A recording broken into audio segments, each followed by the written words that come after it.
He looked like just another old man with a sack. No one took him seriously until he claimed he owned the bank. Laughter filled the lobby. Phones came out. People mocked. But when he opened that worn-out bag, the room fell silent. What followed was a powerful reckoning with history, injustice, and the truth no one saw coming. This is the story of a man they dismissed, and the moment they all regretted it. Post in the comments where are you watching from, and don't forget to subscribe to the channel so you don't miss the latest stories. It was an ordinary, bustling morning inside a sprawling Chase Bank branch in downtown Atlanta. The gleaming marble floors, the soft hum of fluorescent lights, and the orderly line of customers waiting for service all painted the familiar picture of routine. A place where financial transactions were the order of the day, and where every click of the door signaled another hurried client moving through their daily obligations. Among the usual crowd of businesspeople, retirees, and families, no one expected an interruption to the mundane order of things. Then, through the grand entrance, a lone figure appeared. A weathered, elderly black man whose presence immediately set him apart. His worn, threadbare jacket and scuffed shoes whispered stories of hardship and life on the margins. Clutched in his gnarled hands was an old, battered bag, its faded fabric and frayed edges hinting at long-forgotten memories. Without haste or fanfare, the man stepped into the line. Instead of the hurried, impatient shuffle common to the early morning rush, his movement was deliberate and measured, a stark contrast to the usual haste of the other patrons. The murmurs of routine soon gave way to curious glances as his slow, steady pace drew the attention of both customers and bank staff alike. Finally reaching the teller's window, the man's eyes swept across the room with a quiet determination that belied his humble exterior. In a soft, measured tone that barely rose above the ambient noise of the bank, he spoke a single, startling declaration. "I have come to my bank, because this bank is mine." For an instant, the room fell into a stunned silence before the unexpected words ignited a burst of incredulous laughter. Bank employees exchanged bewildered glances behind the counter, while customers, some with smartphones in hand, began to record the bizarre spectacle. Whispers of another crazy person and sarcastic chuckles swept through the space, each one reinforcing the dismissive attitude of an audience convinced of his folly. Undeterred by the mockery around him, the old man simply lowered his gaze, his expression unchanging and calm. Slowly, as if to mark the onset of a different kind of day, he turned and guided his way to an empty chair near the teller window. With gentle, deliberate movements, he sat down and placed the battered bag carefully on his lap, a silent testament to the contents hidden within. As the laughter and whispered scorn slowly melded into a murmur of uncertainty, a subtle tension began to ripple through the room. In that charged moment, beneath the fluorescent glare and the glare of smartphone cameras, an unassuming figure carried with him the weight of a legacy, one that would soon challenge the assumptions of everyone present. After settling onto the chair with quiet dignity, the old man slowly opened his battered bag. From within its depths, he carefully withdrew a bundle of yellowed documents. The worn papers, edged with time and stained with memories, seemed to whisper of a bygone era.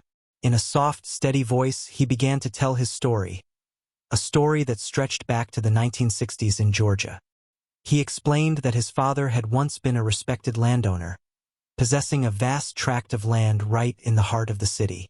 This, he said, holding up one fragile document for all to see, was more than property. It was a legacy, our family's legacy. The faded signatures, the official imprints, and the detailed contracts revealed that his family had been entrusted with the ownership of the land on which the very bank now stood. Each document was a tangible piece of history, bearing witness to an era when justice and honor were believed to prevail. The old man's eyes shone with both pride and sorrow as he recounted the past. He spoke of long days filled with hope and of a community that respected his father's honor. But he also revealed a bitter truth. As corruption, racism, and calculated deceit seeped into the corridors of power, his family's rightful ownership was usurped. His once cherished estate was forcefully taken from them, sold off at a pittance, and eventually replaced by the towering structure of a bank, now the very institution that scoffed at his claim. There was a pause, heavy with history, as he let those words settle amid the murmurs of the crowd. Despite the skeptical glances and the remained doubts in the eyes of some onlookers, the authenticity of the documents was undeniable. Their fragile pages, marked by time, detailed a story of loss that had been hidden for decades. His voice, though quiet, carried the weight of generations stolen away by injustice. In that moment, as he unfolded another yellowed page and gently pointed to a date from the 1960s, the air in the bank seemed to shift. The casual laughter and snide whispers began to fade, replaced by a reflective silence. It was as if the truth in his voice had summoned a long-forgotten memory, a call to recognize not just the man before them, but the heritage and honor of a family determined to reclaim its lost legacy. The old man's clear, deliberate words and the undeniable evidence laid before the onlookers challenged every preconceived notion they held about him. His invisible legacy, once hidden beneath neglect and sorrow, was now emerging, offering a glimpse into truths that had been buried by time and forgotten by those too quick to judge. With the yellowed papers spread out before a hushed and now attentive audience, the elderly man's voice grew steady as he delved deeper into the painful chapter of his family's past. I remember a time when my father's name was spoken with pride in all of Georgia. He began, his eyes clouding with memories both bitter and raw. Our family's land was not merely dirt and soil. It was a symbol of our heritage, the foundation on which we built our lives. He recalled that in the early 1960s, as Atlanta was beginning to grow and change, well-dressed men arrived at their doorstep. They came in sleek cars, with polite smiles that belied their intentions. He said quietly. They told my father that his land was outdated, that its true value lay only in the hands of the powerful. And when he refused to sell, they turned to threats and coercion. The man paused, glancing at the faded documents as if they could speak for themselves. These documents, he explained, contained clauses written in fine print, agreements that were never meant to be fair. It wasn't a transaction of mutual consent, he continued. It was force, intimidation, and the insistence that my family could not possibly dare to say no. Lawyers were deployed like soldiers in a campaign of legal warfare, their words laced with promises that masked a ruthless agenda. Courts that should have protected his father's rights instead became arenas of dismissal and neglect. Everything was stacked against us, the old man admitted, his voice thick with sorrow and fury. Our pleas for justice were met with cold indifference, our protests silenced by men who held all the power. As he spoke, his narrative wove a picture of betrayal. The land that had been the pride of his family was wrested away, not by fair negotiation but by a systematic campaign of exploitation. They forced us into selling our land for a pittance, he said, his hand trembling as he pointed to a particularly worn paper. A contract embossed with dates and signatures that told an unrecognized story of deceit. I have the documents right here to prove it, but they were never honored or officially rescinded. Instead, they simply built this bank on what was once our home. He described how the bank had risen from the ashes of injustice, a modern monument constructed on land that was never legally relinquished by his family. The very building you see around you, he whispered with a mix of pride and anguish, stands on stolen ground. Our heritage was stripped away in broad daylight, all under the guise of legality and economic progress. With each word, the old man's tone grew more impassioned as he recounted the relentless pressure that had forced his father to capitulate. Although he never fully signed away his rights, the combination of legal loopholes, corrupt practices, and the overpowering force of prejudice left his family no choice. They took everything from us, not through honest exchange, but by using force, threats, and an entire system that favored the mighty over the humble, he said, his voice barely concealing the depth of his personal grief.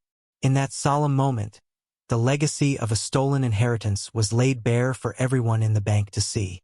The documents, forlorn and fragile, bore testimony to an era when power was misused to crush the will of an entire family, and when the structure of a modern institution was built upon the ruins of their ancestral home. The room, once filled with scoffs and laughter, now held its breath. The laughter had long since faded into a reflective, Heavy silence, as the truth of what had transpired lingered in the air like a whisper of long-neglected justice. As the old man finished recounting the painful history of his family, he slowly reached back into his battered bag. With deliberate care, he unfastened the worn zipper, revealing a meticulously preserved bundle of documents. The room, which had moments before echoed with mocking laughter and dismissive remarks, seemed to hold its breath as he unfolded the yellowed papers. Every document he presented bore official seals and signatures from decades past, a tangible record of property transfers that had never been annulled. The contracts and deeds clearly stated that his family had once owned the very land on which the bank was now built. With a steady, even voice, he declared their authenticity, his words cutting through the remaining murmurs of disbelief in the room. At that very moment, one of the bank's lawyers, who had been observing the spectacle from behind the counter, stepped forward. With a furrowed brow and a measured calm, the lawyer knelt beside the old man and began to carefully inspect the documents. His eyes scanned the faded ink and intricate legal language. Slowly, the expression on his face changed from one of skepticism to reluctant acknowledgement. These were indeed genuine articles. The meticulous verification left no room for doubt. As the lawyer's realization sank in, the mocking laughter that had initially filled the lobby gave way to stunned silence. The jeers and sarcastic comments died on the tongue, replaced by a heavy, almost sacred hush. Employees at the teller windows exchanged nervous glances, while customers who had been filming with their phones now watched, spellbound, as the undeniable truth unfolded before them. In that charged atmosphere, the bank managers grew visibly uneasy. Their confident postures and light-hearted demeanors vanished as the reality of the revelation began to press in. The documents were more than mere scraps of paper. They symbolized a stolen heritage, a legacy usurped through years of corruption and legal manipulation. The gravity of the old man's claim reverberated through the spacious lobby, challenging the very foundations of the institution around them. The shift was palpable. Once hostile laughter and casual disbelief turned into an intense hush that enveloped the room. Every eye was now fixed on the unmistakable evidence of history. The old man's quiet yet unwavering declaration had transformed the atmosphere from one of ridicule to one of profound reflection. In that timeless instant, the strength of an undeniable truth silenced every sneer, every whispered doubt. The bank, the once mighty institution, now found itself confronted with an irrefutable challenge that no one had anticipated. Just as the stunned silence began to settle over the lobby, a determined female reporter stepped forward from a group of bystanders. With the air buzzing from the dramatic revelations moments before, she grabbed a microphone and signaled that she was going live on air. "Good morning, everyone. This is Carla Jennings reporting live from downtown Atlanta at a Chase Bank, where a story of historic injustice is unfolding before our very eyes," she announced, her voice steady yet filled with the urgency of the moment. The camera panned across the bank, capturing the shifting expressions on the faces of employees and customers alike, ranging from disbelief to dawning realization. Carla's live broadcast quickly caught the attention of social media users, and soon, comments began streaming in. Shocked emojis, exclamations of unbelievable, and demands for more details filled the digital space. The once dismissive ambience had transformed into a powerful wave of collective anticipation. Meanwhile, with the atmosphere now charged by the reporter's presence, the old man reached into his battered bag once more. From its depths, he carefully retrieved a small album of time-worn photographs, each image a window into a past long obscured. Delicately, he opened the album to reveal black and white pictures of a younger man alongside his proud parents. In one particularly poignant photo, the young version of himself stood on the sprawling land that had once been the heart of his family's legacy. A landscape vibrant with promise before it was unjustly wrested away. The old man held up the album for all to see. His shaky hands caressed the fragile edges of the photographs, as he pointed out familiar faces and landmarks that narrated decades of history and pain. "These are the memories of my family," he proclaimed with quiet dignity. "The land that was once our pride and now is hidden beneath the marble of this bank." Carla interviewed him live, her camera capturing every tear that glistened in his tired eyes. The The footage, raw and unfiltered, painted a vivid picture of loss and the relentless pursuit of justice. As the live stream continued, viewers from across the city, and even from far beyond, watched in rapt attention. Comments poured in. Disbelief, sorrow, and a call for accountability resounded online. The digital audience, now a chorus of impassioned voices, demanded that the bank address the legacy of injustice being laid bare in real time. The hashtags #HeritageRestored, #StolenLegacy, and #JusticeForFamilies began trending, echoing the sentiment that this was not just an isolated act but a long overdue reckoning with history. In that moment, the faces of the onlookers transformed from skepticism to empathy. With Carla's broadcast as a megaphone, the old man's story was no longer confined to the walls of a Chase bank.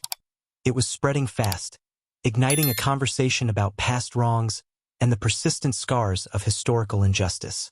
The truth, long buried under layers of neglect and indifference, was finally finding its voice through the unwavering eyes of witnesses and a united public demanding recognition. As Carla's live broadcast sent shockwaves through Atlanta and beyond, the bank's corporate hierarchy was forced to confront the undeniable evidence. Within hours, Chase Bank's executives convened an emergency meeting.